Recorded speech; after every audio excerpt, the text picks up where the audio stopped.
예레미야가 모든 백성에게 그들의 하나님 여호와의 말씀 곧 그들의 하나님 여호와께서 자기를 보내사 그들에게 이르신 이 모든 말씀을 말하기를 마치니 호사야의 아들 아사랴와 가레야의 아들 요하난과 모든 오만한 자가 예레미야에게 말하기를 내가 거짓을 말하는도다. 우리 하나님 여호와께서 너희는 애굽에서 살려고 그리로 가지 말라고 너를 보내어 말하게 하지 아니하셨느니라.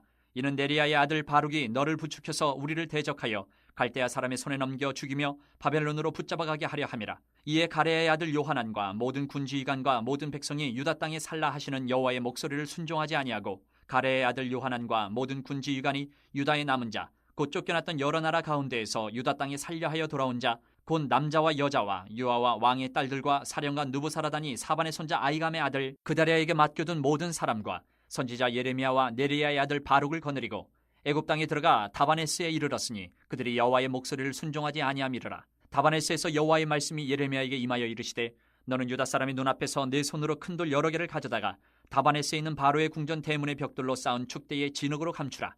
그리고 너는 그들에게 말하기를 만군의 여호와 이스라엘의 하나님께서 이와 같이 말씀하시되 보라 내가 내 종 바벨론의 느부갓네살 왕을 불러오리니 그가 그의 왕자를 내가 감추게 한 이 돌들 위에 놓고 또 그 화려한 큰 장막을 그 위에 치리라. 그가 와서 애굽 땅을 치고 죽일 자는 죽이고 사로잡을 자는 사로잡고 칼로 칠 자는 칼로 칠 것이라. 내가 애굽 신들의 신당들을 불지르리라. 느부갓네살이 그들을 불사르며 그들을 사로잡을 것이요 목자가 그의 몸에 옷을 두름같이 애굽 땅을 자기 몸에 두르고 평안히 그곳을 떠날 것이며 그가 또 애굽 땅 베세메스의 석상들을 깨뜨리고 애굽 신들의 신당들을 불사르리라 하셨다 할지니라 하시니라. 설교를 전하는 사람으로서 우리가 이제 그 좀 약간 설교 전하기 꺼려하는 부류들이 있습니다.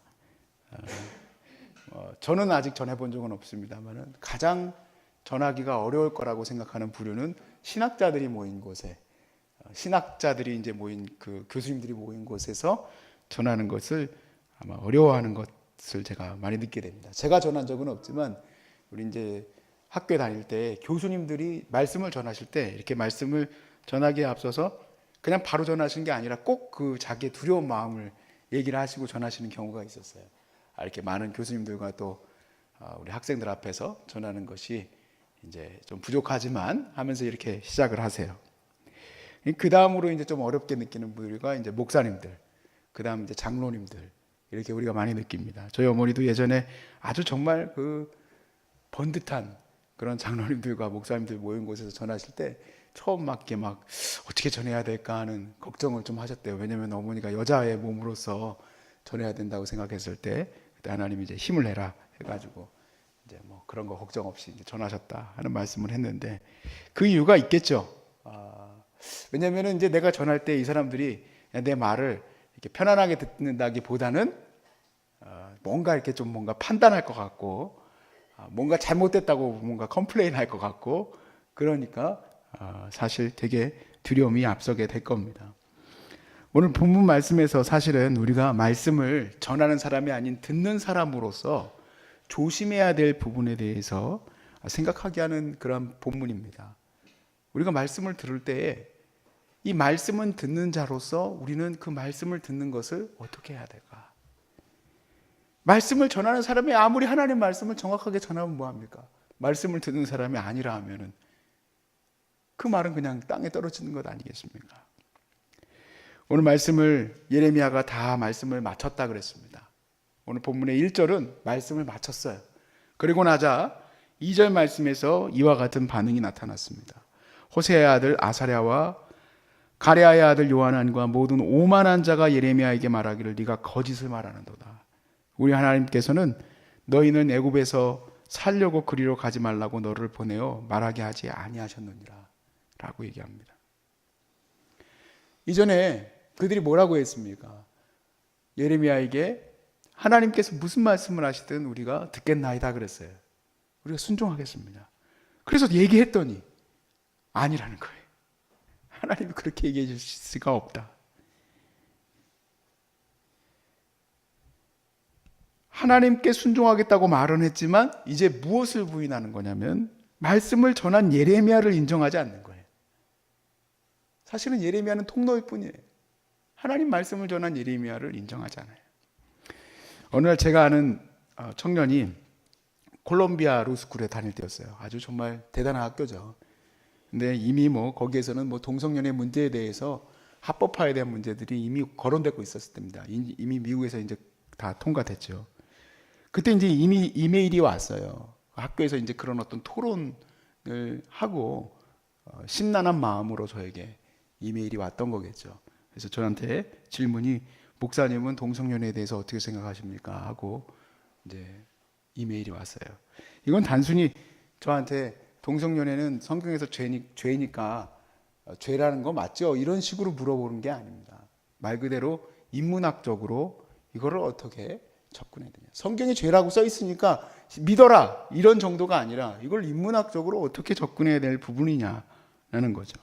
굉장히 복잡한 질문이에요. 간단한 질문 하나였지만 그래서 굉장히 많은 부분을 할애해서 내 나름대로는 썼지만 대답은 이렇게 왔습니다.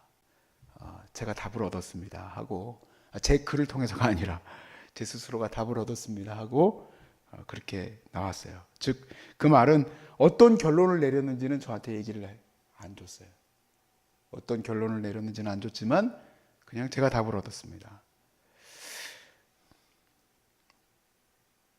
우리가 말씀을 들을 때요, 정말 조심해야 될 게 뭐냐면 그 말을 전하는 사람, 그 말을 전하는 사람은 부족할 수가 있습니다. 근데 그 말을 전하는 사람 뒤에서 말씀하시는 그 하나님을 우리가 직접적으로 대면할 수 있는 훈련이 필요합니다. 직접적으로 대면할 수 있는 훈련. 어떨 때는 말씀이 우리가 이제 그 전하는 것을 이제 딜리버리라고 하잖아요. 이걸 이제 전하는 방식이 좀 부족한 사람들도 있어요. 또 어떤 사람들은 그런 어떤 그 사람의 외모들로 인하여서 우리가 좀 낮게 여기는 부분들도 있습니다. 그런데 그럴 때에 항상 우리 성도들과 우리 말씀을 듣는 사람들은 조심해야 될 것이 그 말씀을 전하게 하시는 그 뒤에 계시는 분이 누굽니까? 하나님이십니다. 할렐루야. 그래서 우리가 하나님이 전하시는 그 말씀에 대하여 두려운 마음을 가지는 것, 그것이 그 무엇보다도 중요하다는 사실을 아셔야 됩니다. 우리가 그 뒤에 계시는 그 하나님을 내가 인정하고 말씀을 들으려면 오늘 말씀에서 우리가 내려놓아야 될 부분들이 있어요. 그것을 오늘 본문에서만 통해서 살펴보려고 합니다. 오늘 본문 속에서만. 오늘 본문 속에서만 보자면 자신의 그런 능력과 지위가 무엇이든 다 내려놓아야 된다는 거예요. 자신의 능력과 지위를 다 내려놓아야 된다. 오늘 본문에서 반복적으로 얘기하고 있는 게 있는데 바로 이 예레미야의 말을 거부했었던 사람들의 지위예요. 그냥 누구누구 이렇게 딱딱 얘기하는 게 아니라 그 사람이 어떤 사람인지를 길게 형용구를 써요. 4절 말씀에 보시면 이에 가레야의 아들 요하난과 그 모든 군지관과 모든 백성이 유다 땅에 살라 하시는 여호와의 목소리를 순종하지 않았다 그랬습니다. 이들의 지위와 권위가 어느 정도냐? 지금 예레미야와 바룩이 갈대아에게 지금 너희들이 당하지 않을 것이다 라고 있는 이 말에 대해서 사실은 자기들의 의견과 반대되지 않습니까? 그럼에도 불구하고 이 사람들을 잡아다가 전부 애굽으로 끌고 갑니다. 그럴 정도의 힘 있는 사람들이에요. 야, 바룩과 예레미야 다 잡아다가 다 끌고 와. 그렇게 끌고 갈 수 있는 사람들이에요. 그래서 6절 말씀에 곧 남자와 여자와 유아와 왕의 딸들과 사령관 르브가나사라단이 사반의 손자 아이감의 아들 그다라에게 맡겨둔 모든 사람과 선지자 예레미야와 네리야의 아들 바룩을 거느리고 갔다. 왕궁에 있었던 왕족조차도 다 그 말에 순복해야 될 정도의 힘을 갖고 있는 사람들이에요. 왕의 측근과 바벨론 측근까지도 다 데리고 내려갔어요. 그러니까 그들에게 말씀에 순종하는 것에 있어서 그 말을 전하는 사람은 자기보다 밑에 있으니, 자기 힘보다 밑에 있으니 안 들으려면 안 듣겠다 이 얘기입니다. 우리 동양 가르침에도 삼척 동자에게도 배울 게 있다라고 그러잖아요. 그러니까 우리가 함께 하면서도 뭐든지 내 마음이 배우려고 한다면 배울 수 있다는 얘기죠. 그만큼 우리가 지혜를 사랑하는 사람들은 겸손해야지 그 지혜를 얻을 수 있다는 얘기인데 잠언 말씀에도 그 말씀이 나옵니다. 잠언 말씀 한번 찾아볼까요? 우리가 잠언 9장 7절에서 9절입니다.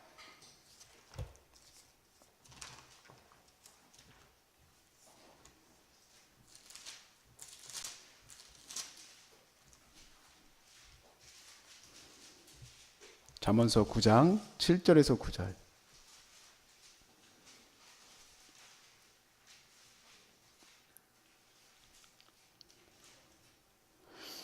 같이 우리 읽어보겠습니다. 시작.